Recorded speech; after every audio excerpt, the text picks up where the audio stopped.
कभी कभी ऐसे भी दिन आते हैं जब गीता चौधरी के आंसू थमते ही नहीं।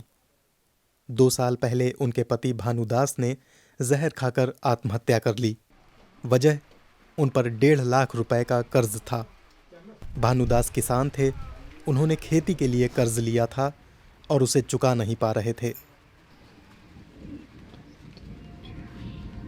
कधीच वाटलं नाही, पण अचानकच त्याने कसं केलं का माहीत, एवढ्या दूर जाईन बा म्हणून असं वाटलं नव्हतं. चिडपणा करायचे, जास्त कोणासोबत बोलायचे नाही, एकटे असे राहायचे.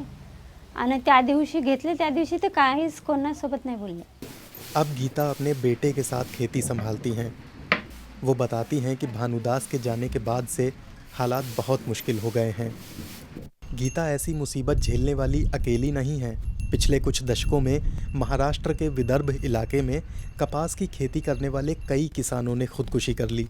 धीरे धीरे इस इलाके को किसानों की कब्रगाह कहा जाने लगा। किसानों को बीज और उर्वरक खरीदने के लिए अक्सर कर्ज लेना पड़ता है। फसल खराब या पैदावार कम हो जाए तो वो कर्ज चुका नहीं पाते। फिर वे कर्ज और तकलीफ के जाल में फंसते चले जाते हैं। वे बताते हैं कि सरकार उनकी पर्याप्त मदद नहीं कर रही है। किसान और एक्टिविस्ट हरीश भगत मदद करने की कोशिश कर रहे हैं। वो बताते हैं कि खेती में लागत बढ़ती ही जा रही है। इस बीच बेमौसम बरसात और जलवायु परिवर्तन से पैदा हुए संकटों ने किसानों की मुसीबतें बढ़ा दी हैं। दिन ब दिन वो जो कर्जा है वो उसका बढ़ जाता, बढ़ जाने के बाद में वो डिप्रेशन में आता, और वो डिप्रेशन में आने के बाद में उसको ऐसा लगता कि मैं क्या करूँ अभी ज़िंदा रहने की रह के, क्योंकि मैं अच्छे तरह से मेरे बच्चे को पाल नहीं रहा, अच्छी तरह से मेरे बच्चे की पढ़ाई नहीं हो जाएंगी आगे भी।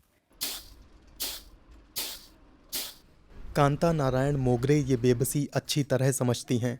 खेती के लिए लिया 50,000 रुपए का कर्ज चुकाने में नाकाम उनके पति ने 2015 में आत्महत्या कर ली। तर झालं, पण अजूनपर्यंत असं कोणाचंही झालं नाही पाहिजे. असं कधीच कोणाचं होत नाही. मुलाबाळाची लय हाल होती, वेळ मुलाचं शिक्षण होत नाही, मुली.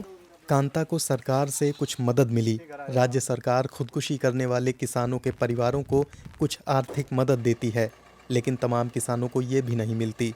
मी तहसीलमध्ये गेली, पैसे म्हणजे भेटले नाही बा आपल्याला काही आत्महत्याचे, तर ते नाहीच म्हणे.